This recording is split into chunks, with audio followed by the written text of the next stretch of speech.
Well, I just wanted to talk today a little bit about the marathon versus the sprint philosophy in the entertainment business. It's like this in any business, really.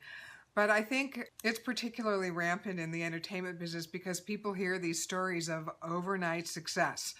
They think they can come out here and they can be discovered sitting on that stool at Schwab, although Schwab's isn't there anymore. But, you know, figuratively speaking, they think they can just be discovered. They can come out here and within 6 months they should be auditioning and doing a commercial and making tons of money, and it takes 10 years to become an overnight success, and it actually does. I even have an assistant who, bless her little heart, she's an actress. She moved here from the Midwest somewhere. She's been here less than 6 months, and she's like, why am I not auditioning? I should be going out on auditions. I should be working. And it's like, honey, you've hardly been here long enough to learn the freeway system and where the studios and the casting directors are, where they're located, and how to get there with your GPS. Nobody knows you yet. It's like you don't even know what shows. If you paid attention and did the work you were supposed to be doing for me, you would actually have an idea of how to target the shows that you were right for.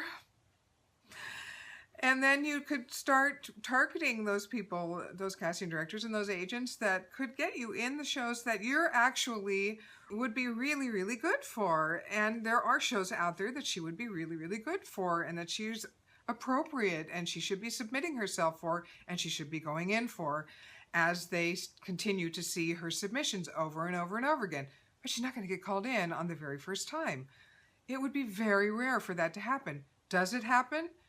Yes, sometimes it does. Can people get cast on their very first audition in town? It has happened. Yes, it happens about as often as someone winning the lottery.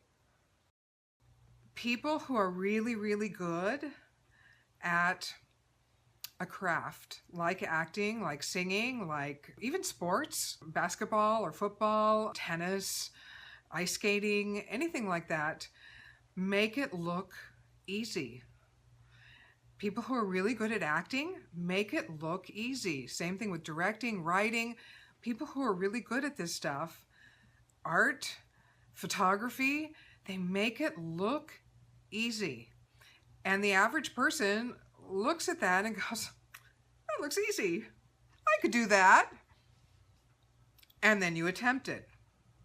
And it's not so easy. And that's the point that I want to make, is anything that is worth doing well. And if you want to do it well, you have to study it and practice it. You can't just jump in and go, that looks easy, I'm just going to do it. It's not going to happen. It's like a brain surgeon makes brain surgery look easy, okay?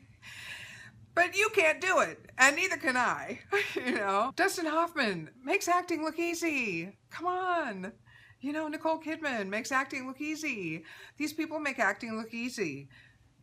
It's not.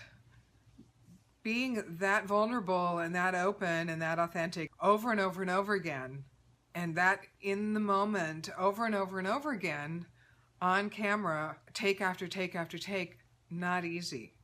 Not easy at all. It takes training and work and practice and hours and hours and hours of it. Just like becoming a brain surgeon takes training and craft and practice and work. So that's why you can't expect for this to just happen overnight. Just because I'm going to move to LA and within 6 months I'm going to be working. Probably not, because LA is like the Super Bowl of acting.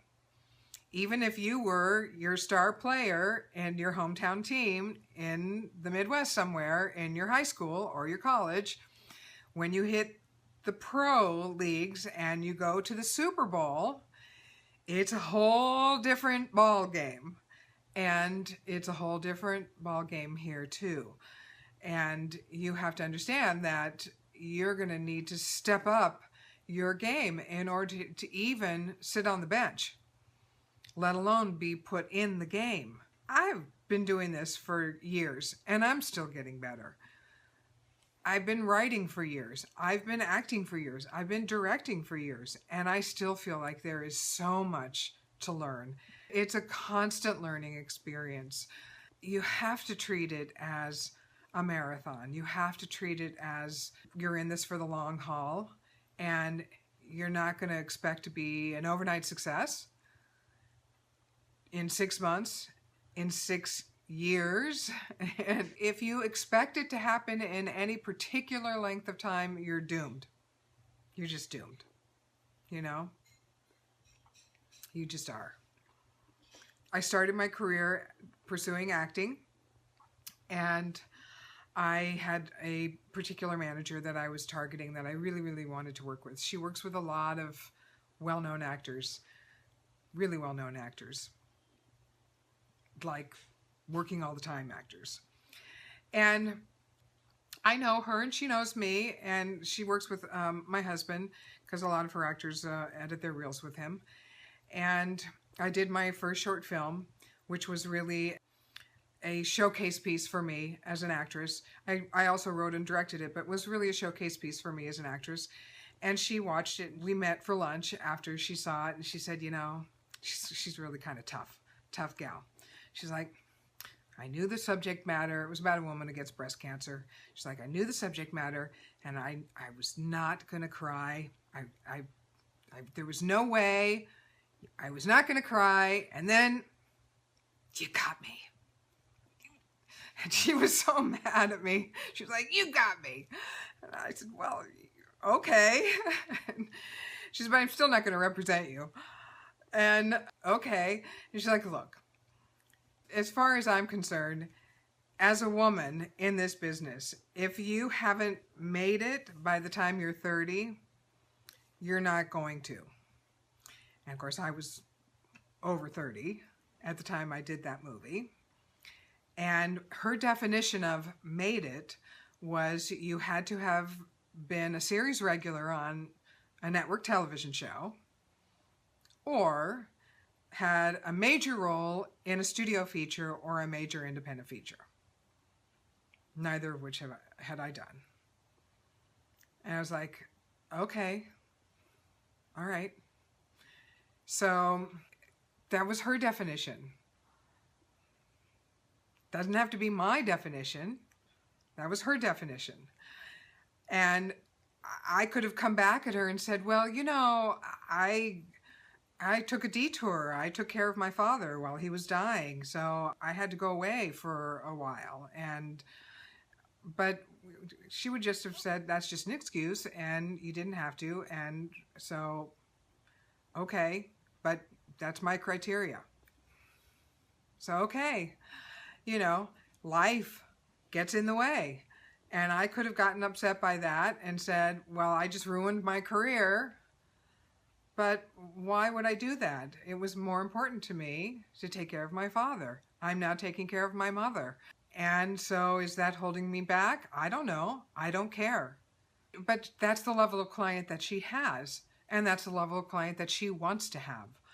And I understand that. Okay, so she doesn't want to work that hard to get you there. She wants somebody who's already there. So, okay, I got it. So we're not going to work together. We can still be friends, and we are, but we're just not going to work together. I got that, and it's fine. And I still had the idea, well, it's a marathon. I don't need you to have a career, and I don't need you to continue forward on what I'm doing. And I don't need to make excuses for what I've done and where I'm at today. End of story. So that's that. I'm just doing what I love doing. And I just hope that other people can get the same idea, because I don't want people to get discouraged look, there are people out there who are going to tell you that. Well, if you haven't made it to this point, or if you haven't done this, they're going to put benchmarks there. Well, by this time, you should have done this. Oh, you've been in town this long? Oh, well, I should have known this. I should have known you by now. There are people who are going to say, how come I don't know you then if you've been in town for this long? Or, really? You've done these many things and you haven't attained this? And it's like, what? You have some benchmarks? You have some levels of things that you're going to judge? Don't judge. Whatever. You don't know what anybody is working with. You don't know what anybody has had to face in their lives. You don't know all of the things that people are working with, fighting against, dealing with, when somebody's had to take a break and come back, why they've had to do that. Nobody knows. Nobody knows. I don't know what you've had to deal with in your life, and maybe you've had to take a break and come back, or I've had to take a break and come back. Nobody knows.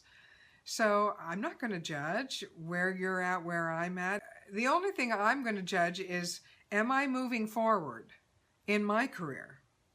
And that's the only thing you should judge is, are you where you want to be today, and are you making incremental steps and progress that makes you happy?